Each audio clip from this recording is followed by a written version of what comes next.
Сегодня я расскажу вам о людях, о которых редко упоминают в школьных учебниках, но без которых султаны Османской империи не смогли бы править. Это евнухи. Мужчины, лишенные мужского начала, но обладавшие властью, богатством и доступом к самым сокровенным уголкам дворца. Им было запрещено жениться, иметь детей или личную жизнь.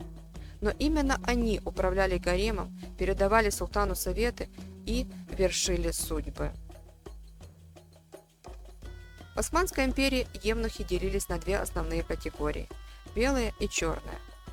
Белые – это, как правило, выходцы с Балкан, Кавказа и Восточной Европы. Черные – мальчики из Африки, захваченные в детстве, подвергнутые кастрации и отправленные во дворцы. Операция часто проводилась еще до полового созревания. Она была варварской и смертельно опасной. По оценкам историков, 8 из 10 мальчиков умирали первые дни. Но те, кто выжил, попадали в мир, где существовала своя жесткая иерархия. На ее вершине находился Кизляр-ага, главный евнух гарема. Кастрация вызывала глубокие физиологические изменения. Вторичные половые признаки почти не развивались. Голос оставался высоким, а лицо гладким без растительности. Телосложение становилось мягким, с округлыми формами, жир откладывался на груди, животе и бедрах по женскому типу. Гормональный дисбаланс часто приводил к вялости, нарушению сна и депрессии. Но вместе с тем к долгой жизни, поскольку организм не изнашивался под действием тестостерона. Такой внешний облик и создавал впечатление бесполости, которое пугало и одновременно усиливало ауру тайны. Евнухи при дворе были одними из самых чистоплотных людей своего времени. Они ежедневно мылись, брили головы и натирались благовониями.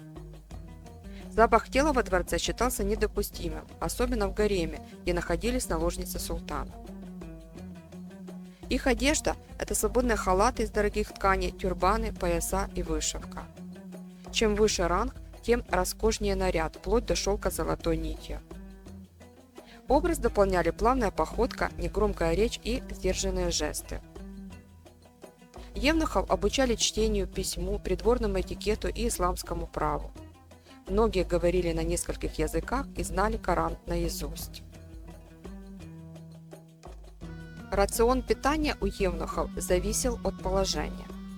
Простые евнухи ели хлеб, каши, чечевицу, овощи, немного мяса и сезонные фрукты. Но приближенные к султану питались как придворная элита. Жареная баранина, голуби, фрукты, миндальное молоко и восточные сладости. Еда подавалась в отдельной посуде и строго соблюдалась чистота. Некоторые главные евнухи имели своего личного повара. Пищевые табу также имели значение. Нельзя было есть лук, чеснок и другие продукты, вызывающие неприятный запах изо рта.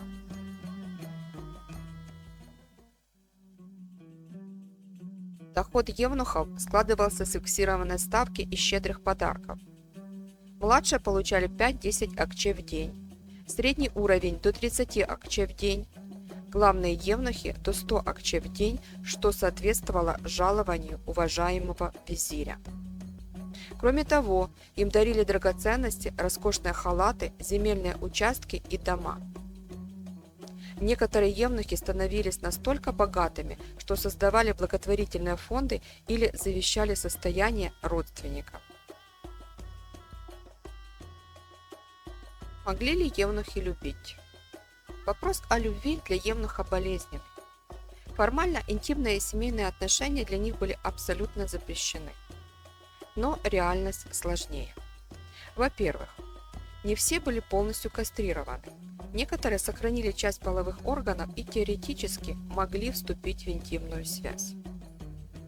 Во-вторых, история сохранила случаи, когда евнухи вступали в тайные отношения. В одном из архивных документов говорится о евнухе, который бежал с наложницей из гарема. Но их судьба была трагической. Их обоих поймали и казнили.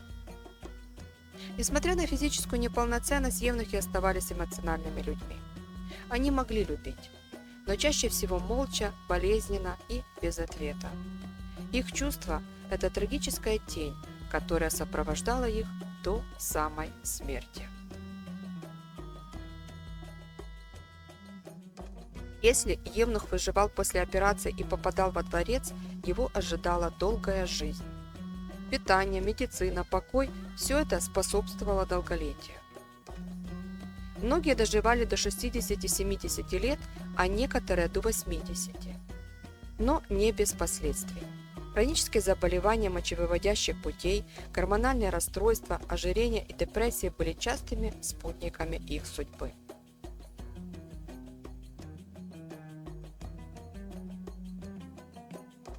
Самые влиятельные евнухи были не просто слугами. Они контролировали, кто попадет в постель султана, кто станет любимицей гарема, кому даруется милость Валиде Султан. Они могли передавать секретные письма, доносить, шпионить, продвигать удобных наследников. Некоторые из них влияли на назначение великих визирей, устраивали дворцовые перевороты, меняли ход истории. Они были вне системы, но управляли системой. Евнух – это не просто тень гарема. Это фигура, стоявшая ближе всех к самой власти. Он был бесполым, но влиятельным, лишен семьи, но окружен богатством, отрезанный от любви, но игравший в игры, где ставка – судьба империи. Судьба евнуха трагична, но многие из них прожили гораздо более яркую и опасную жизнь, чем султанские сыновья.